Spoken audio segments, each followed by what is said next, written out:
we talking about practice, man. What are we talking about? Practice? We're talking about practice, man. We're, talk- we're talking about practice.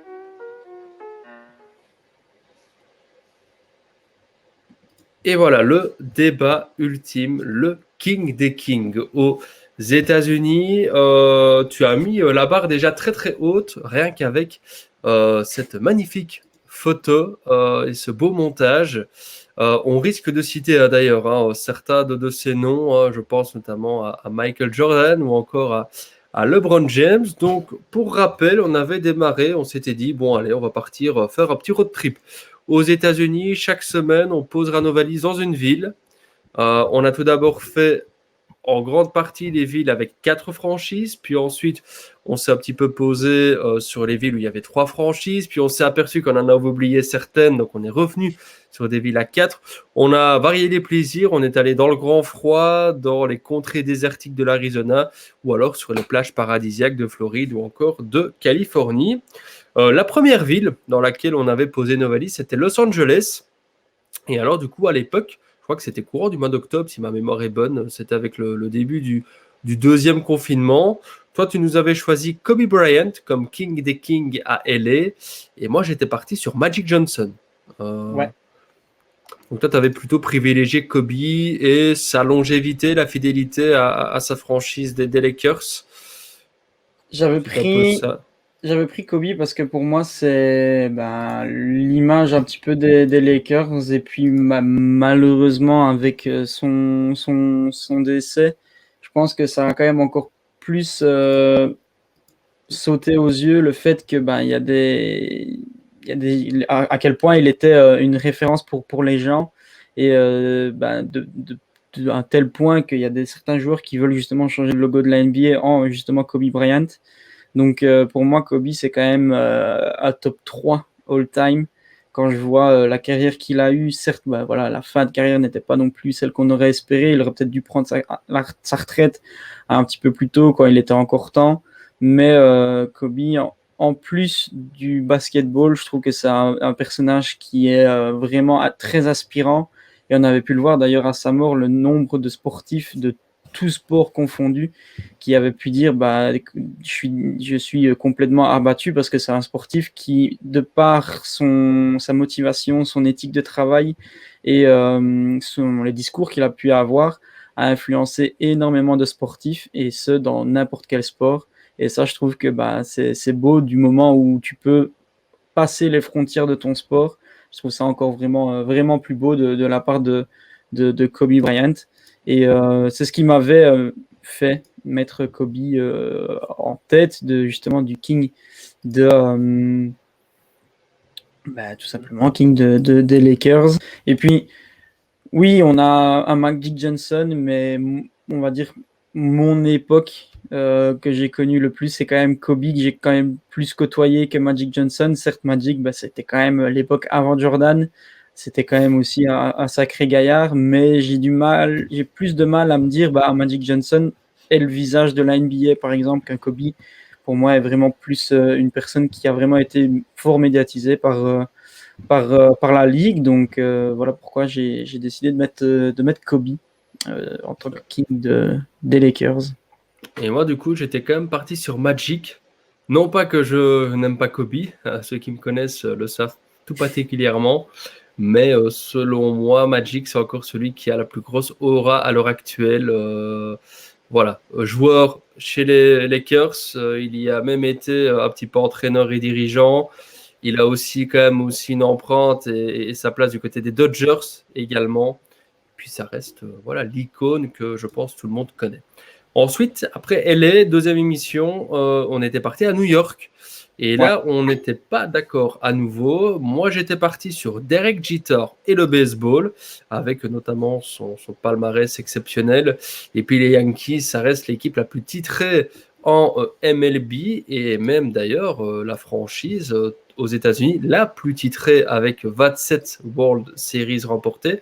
Et toi, tu nous avais choisi Julius Erving, qui avait un petit peu joué quand même, mais c'était en ABA à l'époque avec les New York Nets, qui avait quand même passé sa grosse la majeure partie de sa carrière à Philadelphie en NBA, mais il y avait aussi un petit peu le côté playground, culture, très très fort, qui t'avait finalement, toi en tout cas, motivé je veux dire, dans ton choix de Julius Erving. C'est ça, c'est ça. Et puis, je m'identifie forcément un petit peu plus au basket qu'au baseball. Et je pense que Julius Erving était quand même la star un petit peu des joueurs qui sont maintenant des stars. C'est un peu la personne à qui les joueurs pouvaient s'identifier. Il a quand même un petit peu aussi révolutionné le style du basket. Et même s'il n'a été que de passage du côté des Nets, ça reste quand même un beau passage pour notre cher ami Julius Erving qui vient en plus justement de New York. Donc c'est d'autant plus gratifiant. Ensuite, Chicago. Et là, même s'il y a de très belles franchises, avec un petit bout d'histoire également du côté de Chicago, Windy City, là on était d'accord, et bon, bah, ce sera peut-être celui qui, petit teaser, remportera peut-être le débat ultime. Michael Jordan, là je crois qu'on peut réserver tout ce qu'on a à dire sur MJ pour la suite de l'émission. Je crois que là, il n'y a pas grand-chose à rajouter sur Michael Jordan. Tout le monde le connaît, le célèbre numéro 23 qui n'a pas passé l'entièreté de sa carrière à Chicago. Il a quand même passé aussi un petit peu de temps du côté de Washington. C'est désormais le proprio des Hornets de Charlotte. Mais bon, Michael Jordan, je pense que beaucoup de personnes qui nous écoutent sont tombés fans de NBA grâce à lui. Ensuite, quatrième émission pour le débat des Kings. Et là, on était parti à San Francisco. Donc après LA, New York et Chicago, San Francisco, l'une des grandes villes de la côte ouest, un petit peu plus au nord de Los Angeles. Là, on était sur la même longueur d'onde au niveau du sport. Place à la NFL cette fois-ci, mais pas sur le même nom. T'étais parti sur Rice et moi j'étais parti sur Montana, qui à mes yeux est un petit peu plus, je sais pas, un petit peu plus grand ou un petit peu plus mythique encore que Rice selon moi. Voilà. Moi je trouve que en fait ce qui m'a vraiment fait jouer sur le fait entre Rice ou Montana, c'est que tout simplement Jerry Rice c'est pour moi le meilleur receveur all-time. On a certes Joe Montana qui est mythique, qui de par son nom déjà Joe Montana c'est stylé, mais de par sa carrière c'est mythique, mais je me dis qu'en tant que QB il y a eu meilleur que lui. Il y a en tout cas meilleur que lui, tandis que Jerry Rice, encore personne n'a su égaler ce qu'il a fait durant sa carrière. Et puis quand même à l'époque, quand on voit ce qu'il nous faisait à l'époque, il y a des receveurs de maintenant, de notre époque, qui sont ridicules comparés à ce qu'il faisait dans les années où il jouait tout simplement. Donc c'est assez impressionnant de voir que certes le football a très, très fortement évolué, mais que Jerry Rice était quand même assez moderne dans son style de jeu et dans sa façon de jouer. Donc Jerry Rice quand même, et puis le personnage que c'est, il est toujours souriant, il est toujours très attaché aussi aux Niners. Donc c'est pour ça que je l'ai mis en tant que King de San Francisco. Cinquième ville visitée, c'était cette fois-ci Boston. Et après quand même de longues hésitations, il y avait notamment du Bill Russell ou encore du Larry Bird. Nous avons tranché pour tous les deux Tom Brady, qui est le GOAT de la NFL, on peut le dire. Et c'est ce qui nous a clairement fait pencher pour lui. À l'époque, il n'avait pas encore soulevé d'ailleurs le trophée du Super Bowl avec Tampa Bay. Mais bon, Tom Brady, même chose. On en a déjà beaucoup parlé dans les émissions.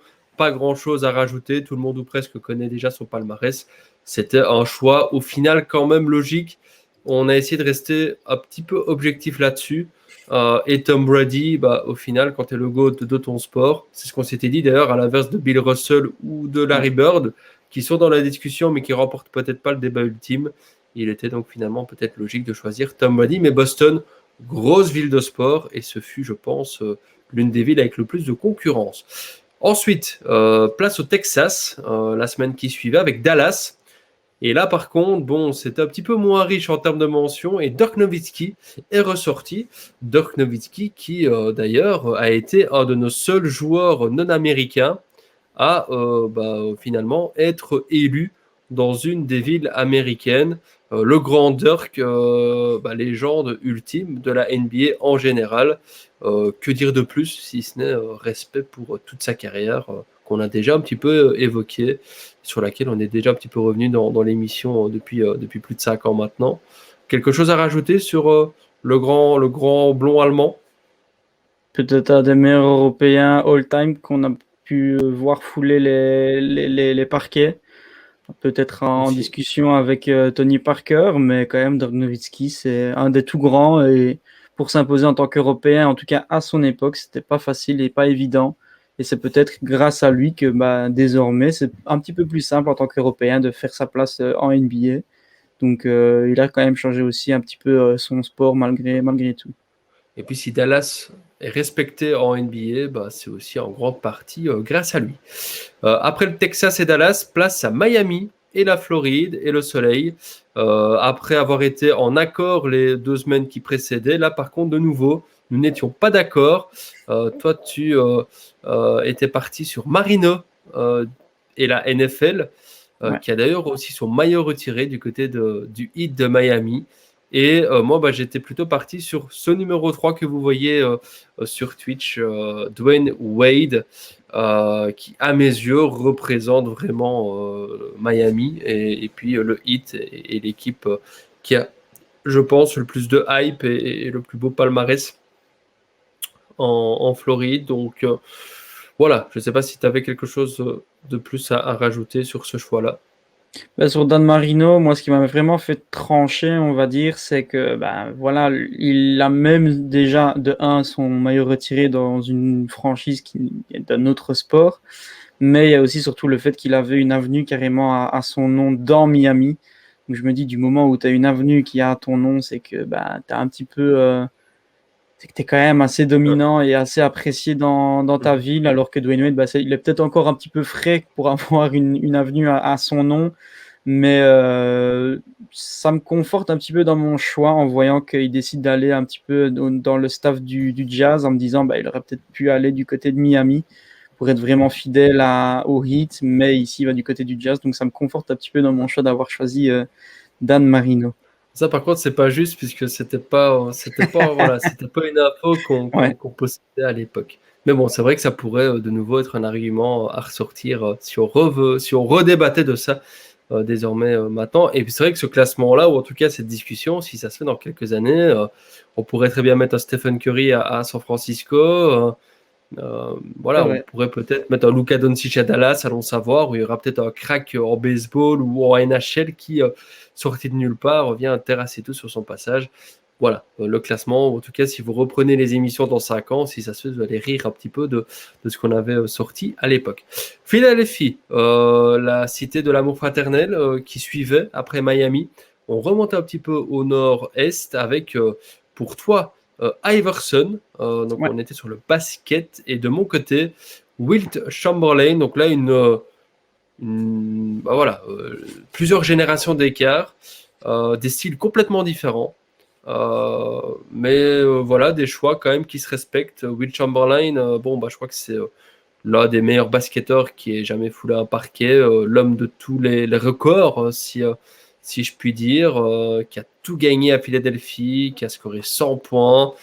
Et en plus, ne pas oublier que même si c'était pas vraiment de l'histoire Philadelphie, puisque ça fait partie de Golden State, toute l'époque Philadelphia Warriors, l'air de rien, c'était à Philadelphie aussi. Et comment passer à côté, si vous allez voir ces stats du côté de Philadelphie, je crois qu'on est à plus de 40 points, 20 rebonds de moyenne, donc complètement hallucinant. Et toi, tu étais parti sur Iverson, plutôt de le côté plus générationnel aussi, peut-être, pour AI. C'est ça, le côté plus proche de nous au final, et puis c'est un gros what if aussi, où on se dit s'il serait resté du côté des Sixers tout au long de sa carrière et qu'il n'aurait pas été un petit peu boycotté par la NBA, est-ce qu'il aurait pu être un petit peu plus grand que ce qu'il ne l'est, en tout cas niveau palmarès. Et puis c'est quand même le gars un des seuls gars qui a su crosser Michael Jordan. Il faut pas, ça à noter dans son CV. Si un jour vous arrivez à crosser Michael Jordan, je pense que ça a une grosse ligne dans votre CV. Mais voilà, Iverson, pour moi, ça a vraiment été un choc de génération. Il a quand même été l'image du streetball et un petit peu cette formation hip-hop qu'on peut voir désormais très souvent NBA. Il a quand même été aussi la clé d'énormément de changements dans la ligue. Et voilà, c'est quand même un style de jeu aussi que j'apprécie tout particulièrement. Donc Allen Iverson, ouais, pour moi, qui était le king de cette équipe des Sixers. Il aura fallu attendre 9 émissions pour qu'on cite enfin quelqu'un de la NHL, puisque pour Washington, nous avons tous les deux tranché pour Ovechkin. Maintenant, on en a parlé il y a quelques instants dans l'émission, moi notamment en les citant parmi mes favoris, les Capitals de Washington. Ovechkin, il ne cesse de gagner des places dans la hiérarchie des meilleurs pointeurs et meilleurs scoreurs all-time. Là aussi, un Européen, russe, hein, pour le coup. Donc, ouais, Ovechkin, incontournable. Ce qui l'a peut-être aidé par rapport à d'autres hockeyeurs dans les autres grandes villes évoquées auparavant, c'est qu'à Washington, au final, il y a un petit peu moins d'histoire dans les autres franchises aussi, ça l'a peut-être aidé. Et puis lui aussi a contribué finalement à la réussite des Capitals également. La semaine suivante, on était resté, et encore un petit peu plus au nord, du côté de Détroit. Et là, autant moi j'enchaînais sur le hockey, même chose avec Gordie Howe, qui a d'ailleurs vu son record du nombre de matchs disputés en carrière être dépassé et battu par Patrick Marleau avec plus de 1700 matchs. Je crois que c'est 1756 ou 1757. Donc une longévité incroyable. Néanmoins, Gordie Howe, il a marqué les esprits du côté de Détroit. Et puis moi, j'avais aussi un petit peu récompensé le hockey qui est quand même... pour les Red Wings, la franchise américaine qui a remporté le plus de Coupes Stanley. Donc, il est un peu logique, selon moi, de récompenser un hockeyeur. Toi, par contre, tu étais parti sur le basket et le général Isaiah Thomas, Zik, que on voit à l'image si vous êtes sur Twitch. Voilà, Isaiah Thomas, le meilleur meneur après Magic Johnson, certainement de la décennie 80. Un style de jeu assez fou. Un mot à rajouter peut-être concernant Détroit? C'est un petit peu, comme tu l'as dit, c'est un petit peu surprenant de mettre les Pistons qui sont, ils ont certes une belle époque avec justement cette équipe de Thomas et ensuite avec l'équipe de Billups, mais depuis c'est quand même assez pauvre, j'ai envie de dire, cette équipe des Pistons. Mais je trouvais que Isaiah Thomas c'était pour moi le visage de cette équipe de Détroit. C'est un petit peu lui qui a fait connaître cette équipe des Pistons. Et puis, c'était tout simplement le meneur des Bad Boys. Et puis, comme je l'avais sûrement dit, quand on voit sa tête, on a l'impression qu'il est tout gentil, tout pas méchant, alors que sur le terrain, c'était un vrai acharné. Et il a fait péter quand même pas mal de cases, justement, à Michael Jordan et à cette équipe des Chicago Bulls. Donc, Isaiah Thomas, quand même, un grand respect à lui pour ce qu'il a fait. Et ce qu'il a fait dans sa carrière, ce n'est pas n'importe quoi. Comme tu l'as dit, peut-être le deuxième meilleur meneur de son époque derrière Magic, c'est quand même quelque chose. Alors, Atlanta suivait après Détroit, donc on retourne un petit peu plus au sud. Atlanta qui est peut-être pas la ville avec le plus gros palmarès, tout sport confondu. Toi, tu étais parti sur le baseball, d'ailleurs, si je ne me trompe pas, avec Aaron, Ouais. Hank Aaron. Et moi, par contre, j'étais parti sur Dominic Wilkins. Même si c'est vrai qu'on avait eu du mal à se décider, là c'était plutôt par peut-être un peu manque de palmarès, manque de prestige. Néanmoins, ça reste des éléments très très forts. Aaron en baseball, c'est un visage quand même assez connu. Il y a un maillot aussi des Braves qui est vraiment joli. Et moi, par contre, Dominic Wilkins, si vous tapez Dunk NBA quelque part sur Internet, vous tomberez toujours bien sur des highlights de Dominic Wilkins. Mais Atlanta, je crois, sans trop spoiler, que c'est pas c'est pas des noms qui vont retenir notre attention dans la discussion du King All Time. Après, donc là, ici, je crois que c'était, attendez, 1, 2, 3, 4, 5, 6, 7, 8, 9, 10, 11. La 12e émission, le 12e débat, on avait quitté la frontière. On était parti du côté de Toronto, qui est la ville canadienne avec quand même le plus de franchises dans les grandes ligues américaines et celle aussi peut-être avec le plus d'histoire et de palmarès. On était néanmoins tous d'accord. Alors, on aurait pu choisir des hockeyeurs, puisque ça reste quand même la ville du hockey. D'ailleurs, je crois que si ma mémoire est bonne, que le fameux Stanley, ou le fameux Tim Hortons nous avait quand même un petit peu tapé dans l'œil, hein, celui qui avait quand même donné son nom à la fameuse chaîne, un petit peu rivale de Starbucks dans le Grand Nord. On était quand même parti sur Vince Carter, qui a quand même positionné Toronto sur la map des sports aux États-Unis. Vince Carter avec notamment ce fameux maillot mauve. Il y a même aussi le maillot juste avant avec le Raptor carrément dessus. Vince Carter, je pense que c'était le meilleur de sa carrière du côté de Toronto. Mais donc on était quand même parti du côté de Toronto. Il était logique selon nous d'aller quand même un tout petit peu au Canada le temps d'une émission.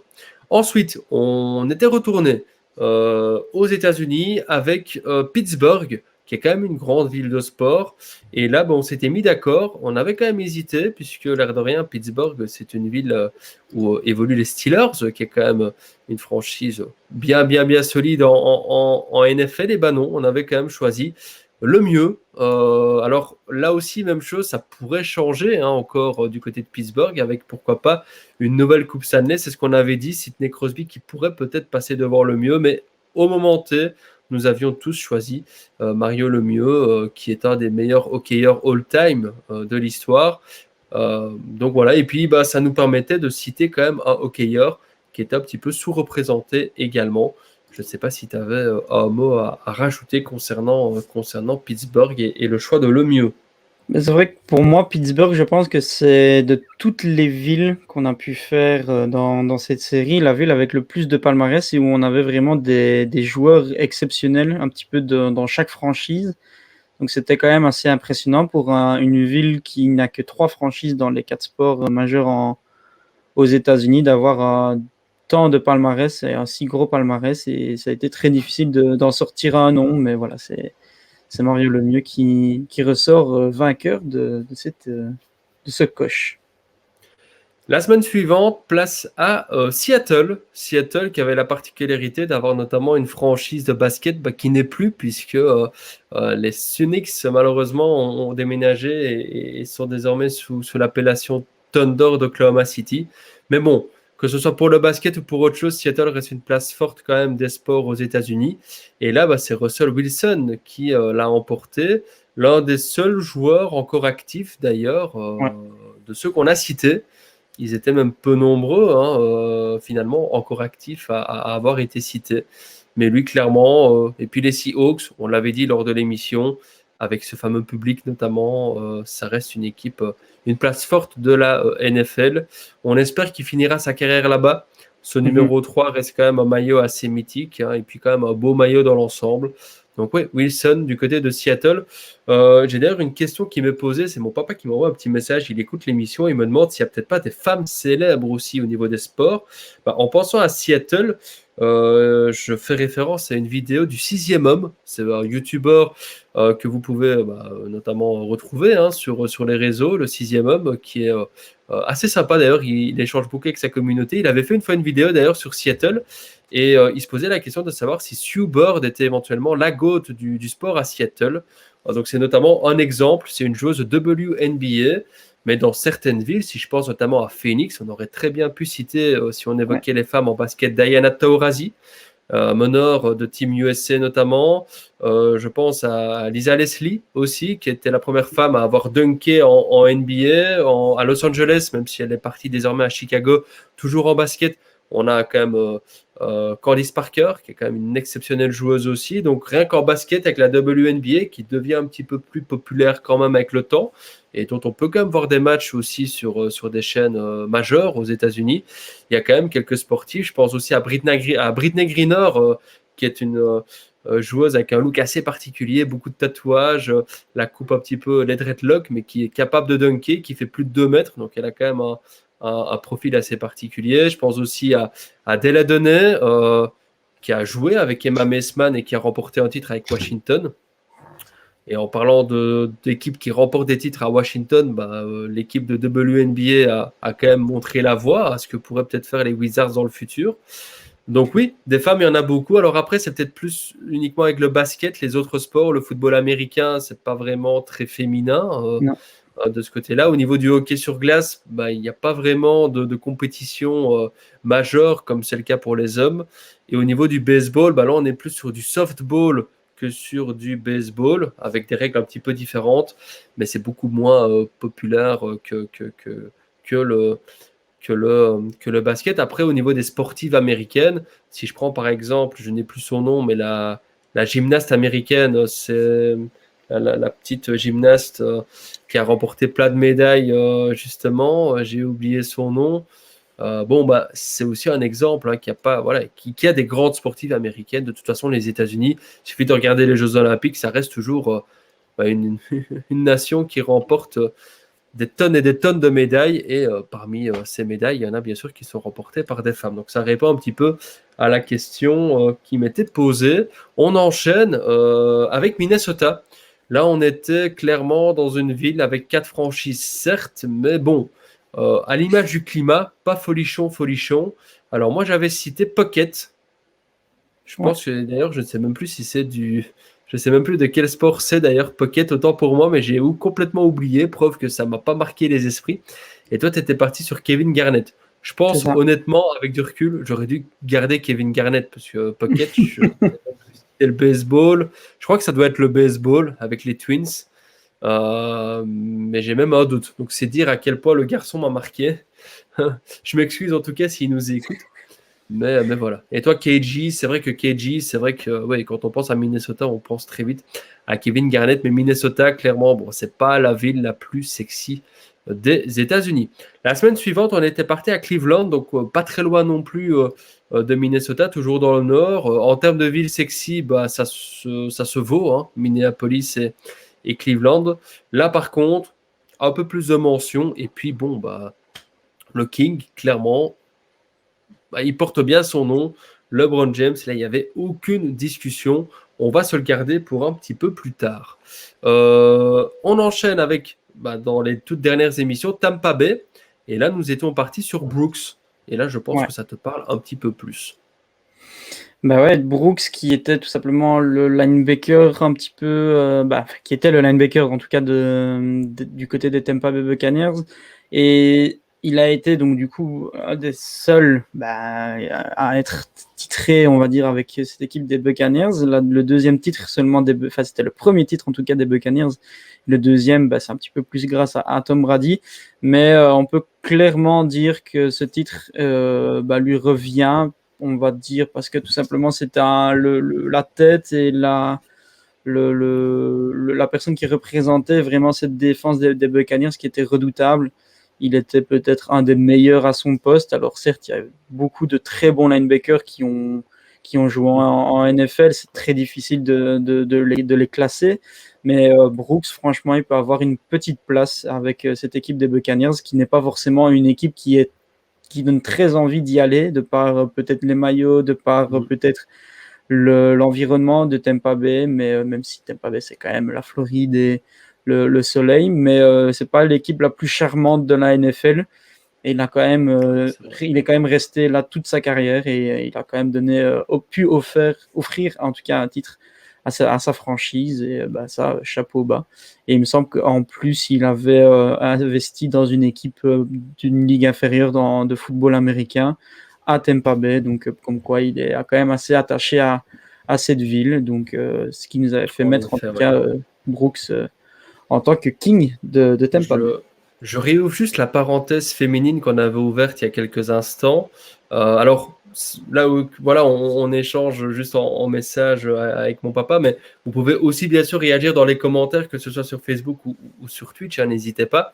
Il y a aussi les joueuses de soccer qui sont assez connues. Je pense à Upsolo par exemple, ou encore à Megan Rapinoe, qui, pour elle, notamment cette dernière, Rapinoe, qui même au niveau politique s'est Mhm. beaucoup exprimée dernièrement sur les violences policières aux États-Unis, ce genre de choses. Donc c'est vrai qu'il y a également le soccer. Je l'avais un tout petit peu oublié puisqu'on n'a pas évoqué le soccer et qu'on n'évoque plus le soccer dans l'émission. Mais c'est vrai que pourquoi pas faire un jour, une fois, un live Twitch exprès sur les sportives au féminin les plus affluentes aux États-Unis. Ça pourrait être sympa.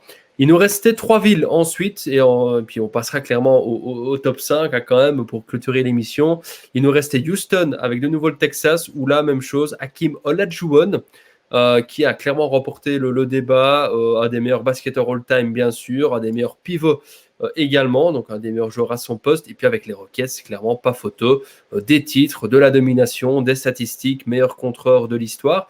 Et alors, là aussi pour l'anecdote, c'est le seul joueur, alors même s'il a joué avec Team USA, c'est un Nigérian d'origine, donc né en Afrique. Je crois que c'est le seul Africain que Mhm. nous ayons classé dans ces Kings des États-Unis. Donc voilà, et puis avec le basket, quand on voit que derrière, il y a quand même eu, ou avec lui, il y a eu des Dikembe Mutombo, il y a quand même maintenant des Joel Embiid, ou même des Giannis Antetokounmpo qui évoluent avec la Grèce, mais qui est né au Nigeria.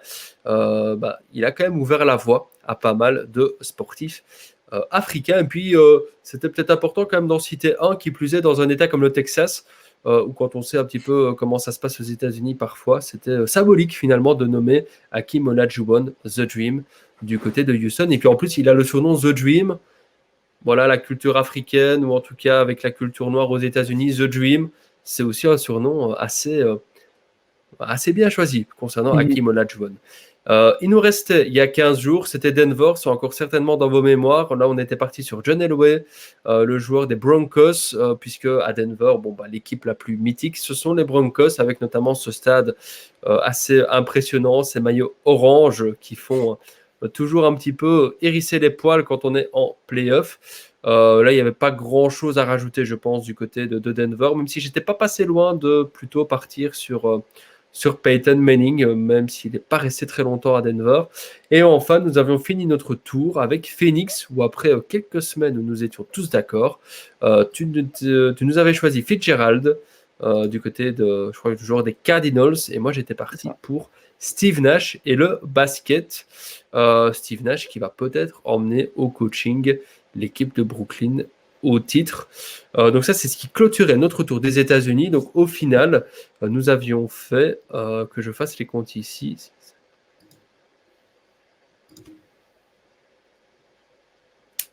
20 villes. Donc on avait quand même fait 20 villes, on a quand même cité, je pense, un paquet de noms, franchise par franchise, sport par sport.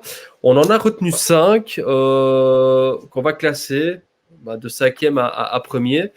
Par qui commences-tu, toi, qui est ton numéro 5 de ce petit classement des Kings des Kings? En numéro 5, j'ai tout simplement mis Hank Aaron.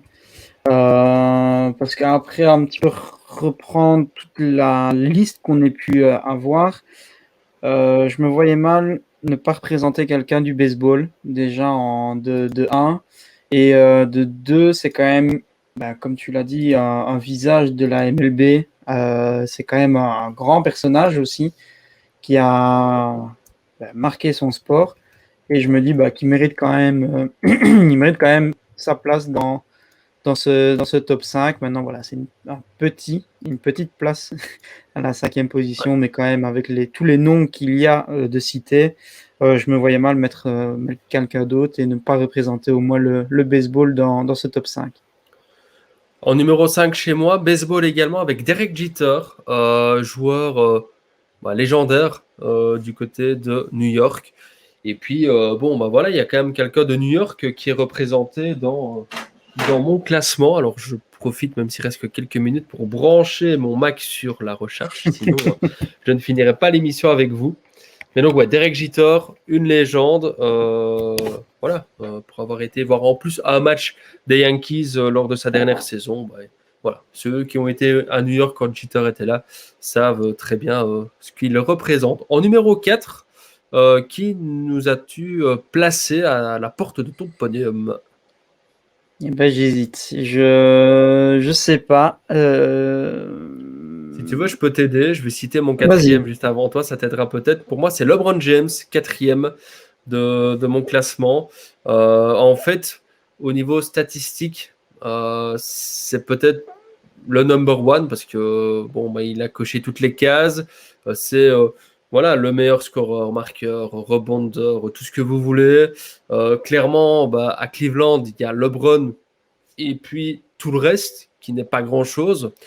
Maintenant, bah, il manque quand même un petit peu de palmarès, il manque des titres, il manque, voilà, il manque vraiment ce côté-là de titres. Et puis, bon, bah, l'air de rien, LeBron n'a pas fait toute sa carrière à Cleveland. Donc moi, c'est ce qui m'empêche de le mettre plus haut. Mais franchement, ça reste très, très, très solide. Et d'avoir une telle empreinte sur une ville, on sait qu'il a notamment construit une école, c'est vrai que ça reste très, très fort. Mais le palmarès, au niveau des résultats collectifs, n'est pas là, selon moi. Je vois que t'es pas Moi, très je vais mettre d'accord. Kobe. Je vais mettre Kobe quand même quatrième. Parce que bah, certes, il fait partie des Lakers, qui est qui est l'équipe maintenant à égalité avec Boston, des franchises les plus titrées en NBA. Mais j'arrive pas maintenant, voilà, je suis pas, pas que je n'aime pas Kobe, hein, mais je suis arrivé à une époque où Kobe n'était plus à son prime, on va dire, et où j'ai connu vraiment LeBron James comme visage de la NBA, comme tout passait par LeBron James. Et je sais pas forcément du coup comparer vraiment avec Kobe, mais je trouve que un LeBron a peut-être plus ce charisme, on va dire médiatique en tout cas, avec peut-être son rapport avec les fans qu'un Kobe peut avoir. Pour moi, Kobe est peut-être plus un mentor pour les sportifs et pour tout ça, mais en tant que vraiment visage du public et adulé, etc., je pense que LeBron peut être un petit peu plus valorisé qu'un Kobe qui est plus vraiment concentré sur le basket et qui, en dehors vraiment des parquets, était, en tout cas pendant sa carrière, très difficile de dévier un peu de sa route, justement, de sa carrière. Et donc, ce qui me fait passer justement Kobe à cette quatrième position. Maintenant, voilà, très difficile de faire un choix. On enchaîne avec la troisième place. Je ne sais pas qui t'a placé en troisième sur ton podium. Je pense que je vais mettre LeBron, justement. Tu mets LeBron toi, en troisième Ouais. position. Donc c'est plus le côté quoi, générationnel, plus peut-être le côté un petit peu plus présent partout et C'est non ça pas que je que me sur les dis. terrains. Je me dis voilà, qu'il est quand même présent partout en politique. Aussi, il a créé son école, comme tu l'as dit. Et puis, le fait qu'il ait placé Cleveland comme une des villes importantes, on va dire, pendant un moment en NBA, Cleveland vivait carrément de LeBron. On a pu le voir que ben, quand il y avait LeBron, c'était full dans les rues, alors que quand il n'est pas là, c'est complètement vide. Il y a des magasins qui ferment. Enfin, c'est très compliqué. Et se dire que juste un gars créer tout ça, c'est quand même impressionnant dans une ville. Et puis, ben, certes, il est peut-être parti, il a été dans d'autres villes, mais il est quand même revenu, il a tenu sa promesse et il a gagné avec Cleveland de la plus belle des manières, moi je trouve. Et puis, bah, certes, voilà, il est quand même investi dans sa ville en créant une école pour les enfants un petit peu en difficulté. Et c'est forcément un très beau geste. Donc, LeBron, comme King de Cleveland, je pense qu'il rend très bien son rôle. Et je pense aussi qu'il a énormément influencé des jeunes bah, comme moi ou encore forcément des gars de ma génération dans le basket. Et il a encore fait connaître un petit peu plus la NBA à l'international, je trouve. Moi, en troisième, je pense que ça va faire réagir Michael Jordan. Alors, je pense qu'en termes palmarès et niveau intrinsèque du joueur, c'est peut-être ce qui se fait de mieux. Voilà. Maintenant, alors certes, c'est vrai que Jordan, on le voit souvent quand même rattaché, on se l'imagine avec Chicago, ça c'est certain, mais le mec a quand même joué à Washington. Le mec aussi maintenant est propriétaire de Charlotte, donc il n'est plus vraiment rattaché à enfin à la ville de Chicago en fait. Et c'est ce qui m'empêche finalement de le mettre plus haut. Donc ouais, ça fait réagir, ça fait débat, mais maintenant c'est ma vision aussi peut-être très personnelle du terme King des Kings et la vision que j'en ai un petit peu. Donc ici, moi, selon moi, on ne parle pas que du niveau du joueur, mais on parle aussi un petit peu, on a évoqué le King des grandes villes. Ben voilà, certes, Jordan à Chicago, c'est incontestablement le number one, mais bah, autour, il y a l'air de rien, voilà, Michael Jordan, c'est un petit peu comme Dwayne Wade à Miami. Bon, bah, le mec, il n'est pas devenu propriétaire des Bulls, non, il est devenu propriétaire des Hornets. Euh, donc voilà, ça se joue à pas grand-chose, hein, mais selon moi, il est troisième. Je te propose d'enchaîner avec le numéro 2. Moi, numéro 2, je vais mettre Tom Brady. Je ne l'aime pas. Ok. Ça, voilà, je pense que vous le savez maintenant. Mais Tom Brady, si on enlève le côté affect et le fait que je ne l'aime pas, il a quand même marqué son sport. Ça, on peut pas dire le contraire. Je pense que si en Europe, la NFL est un petit peu plus ou moins connue, c'est quand même via l'image de Tom Brady et des Patriots. Il a quand même fait énormément dans le sport aussi. C'est un gars qui défie un petit peu toutes les lois de la physique. Quand on voit qu'il a signé encore une extension de 4 ans, on se dit, mais il va jouer jusqu'à quel âge? Et il n'est pas plus athlète que ça. Il n'est pas forcément très musclé ou très rapide. Enfin, c'est vraiment pour moi un gars qui est impressionnant de par justement sa gestion de carrière, de par sa gestion de tout au final. Parce que quand on voit que sur presque 2 décennies, il domine autant et de faire ce qu'il a fait avec les Patriots, c'est quelque chose de jamais vu. De voir une équipe qui retourne autant de fois au Super Bowl en une décennie, c'est quand même très très rare. Alors certes, il y a eu des hauts et des bas, mais on retiendra quand même plus les hauts qu'autre chose, avec presque plus de place à une main pour mettre toutes les bagues. Et Tom Brady, c'est Tom Brady, hein. Pour moi, c'est un petit peu le GOAT du football américain. Et je pense que même si voilà, je ne l'aime pas et que peut-être d'autres personnes ne l'apprécient pas, on doit quand même profiter de le voir encore jouer et de dire plus tard, on aura quand même vu Tom Brady jouer et lancer la balle. Donc je pense qu'on s'en rend peut-être pas encore vraiment totalement compte en tant que maintenant, vu qu'il joue toujours. Mais peut-être que dans 10 ans, on se dira, ouais, quand même, le gars, c'est pas n'importe qui, c'est pas n'importe quoi. Et il n'a pas fait que de se tourner les pouces en NFL. Donc, Tom Brady, pour moi, deuxième de ce top. Moi aussi, chez moi, Tom Brady est numéro 2. Tu as déjà tout dit. Alors, il aurait pu être numéro 1, c'est juste que, vous le savez certainement, la NFL, c'est, on va dire, peut-être le sport que je suis un petit peu moins que les autres, pour lequel j'ai un petit peu moins d'affect aussi. Donc, c'est pour ça que je ne le mets pas number 1. Maintenant, voilà, je pense que si j'étais vraiment un fan ultime de NFL, ça serait le number 1. Ça reste quand même le sport américain par excellence. Après, si on va chercher la petite bête, le mec, il est à Tampa Bay désormais. Il n'est plus à Boston. Et donc, du coup, c'était quand même. On avait accordé beaucoup d'importance à ce côté ville aussi. Et donc, du coup, oui, effectivement, même si ça reste super fort ce qu'il a fait à Boston et que c'est le GOAT, voilà, pour moi, c'est pas le king des kings. Et enfin, on termine avec le numéro 1. Je pense savoir deviner qui t'a choisi. Mon petit doigt me dit que tu es peut-être parti sur, je sais pas moi, un petit Dirk Nowitzki ou un petit Alex Ovechkin, te connaissant. Non, Kyrie Irving. Non, moi je suis parti sur tout simplement le GOAT, je pense. Michael Jordan. Alors, ouais. Quel soit un petit peu, est-ce que je cite peut-être mon numéro 1 et puis on évoque un peu nos arguments. Moi, c'est Magic Johnson. C'est Magic. Voilà. Quels sont toi tes arguments pour Michael? Je pense que honnêtement, c'est peut-être le meilleur athlète de tous les temps.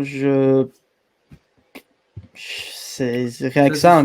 Ouais. Rien que ça, t'es dans la discussion du meilleur athlète de tous les temps, tous sports confondus.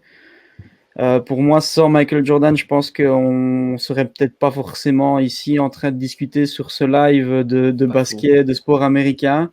Alors certes, il n'a apporté que la NBA, mais la NBA c'est américain et du coup il y a une ambiance qui arrive et donc peut-être qu'on s'intéresse. Par exemple, je prends mon cas, hein, je me suis d'abord intéressé à la NBA pour ensuite m'intéresser au football américain et puis découvrir de petit à petit justement toute la culture américaine. Et puis voilà, comme tu l'as dit aussi, il y a les chaussures qui font que c'est Jordan, c'est de nouveau une marque qui s'installe et qui s'impose. Et puis Michael, c'est Michael. Enfin, Ouais, c'est le gars qui a fait aimer le basket à plein de gens aux États-Unis. Puis le maillot, Ouais. clairement, avec le numéro 23, Chicago Bulls. Bon, on en croise C'est régulièrement en rue, même ici, et bon, ça reste un maillot complètement mythique, effectivement. Et pour moi, ouais, c'est vraiment le meilleur athlète de tous les temps. Je pense pas qu'on reverra peut-être un joueur d'une telle classe, d'une telle grandeur refouler les parquets. Ça, on ne sait pas, mais pour le moment, bah, voilà, c'est le king des kings pour moi, parce que bah, il a quand même influencé énormément de choses. Quand on voit bah, qu'il a quand même, il a été aussi, il a fait partie aussi de la Dream Team hein, aux Jeux Olympiques. C'était quand même Michael le phénomène de cette équipe, alors bah, qu'il y avait quand même un Magic, qu'il y avait Larry, qu'il y avait plein d'autres superstars de la NBA. Bah, les gens venaient pour quoi? Ils venaient pour Michael. Quand il arrivait en Espagne, bah, c'était Michael que les gens voulaient voir, c'était pas forcément les autres. Donc pour moi, Michael Jordan, c'est vraiment le GOAT de tous les temps. Alors certes, il a été du côté des Wizards, certes, il a été du côté des Hornets, mais je pense que outre ça, vu Ouais, son palmarès et sa grandeur, ouais, c'est vrai. ça a un petit peu pardonné du côté des Wizards et des Hornets. Ça reste Michael le tout grand pour moi. Et ouais, voilà, comme je dis, Voilà. sans lui, il n'y aurait peut-être pas tout ça. Je vais quand même aussi défendre mon steak, Magic Johnson. Alors bon, d'un côté, alors c'est pas en toute honnêteté, c'est pas l'argument premier qui est ressorti. Moi, c'est vrai qu'il y a Los Angeles. Bon, moi déjà ça, Ouais. chez moi, ça marque, hein, bien sûr. J'aime beaucoup tout ce qui est LA, les Lakers, les Dodgers. C'est un secret pour personne. Maintenant, avec ce débat, et notamment l'appartenance aussi à une ville qui est un petit peu ressortie. Il y a le côté Lakers Showtime sur le parquet. Il a marqué la NBA, bien sûr. La NBA ne serait pas la même que ce qu'elle est maintenant sans un Magic Johnson. Ses rivalités avec les Celtics, même chose, ce maillot mythique, ce style de jeu complètement fou, un meneur de 2,6 m qui court comme un lapin, capable de jouer quasiment à tous les postes, qui en étant rookie a claqué 40 points dans un match décisif et qui a joué pivot. Bon, la totale.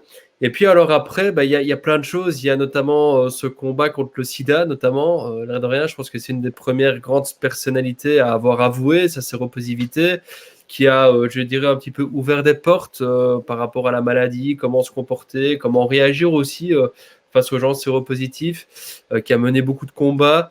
C'est quelqu'un aussi qui, voilà, de par sa personnalité, de par son image, pour les droits de beaucoup de gens aux États-Unis, a même chose aussi. Et même encore à l'heure actuelle, n'a pas sa langue en poche et se bat pour défendre quand même beaucoup de personnes. Et alors après, bah, il y a quand même cette présence toujours du côté des Lakers. Il a été entraîneur, il a encore été il n'y a pas longtemps président. Il a quand même ramené LeBron James du côté des Lakers. Donc même si son bilan n'a pas été exceptionnel, il a quand même fait beaucoup.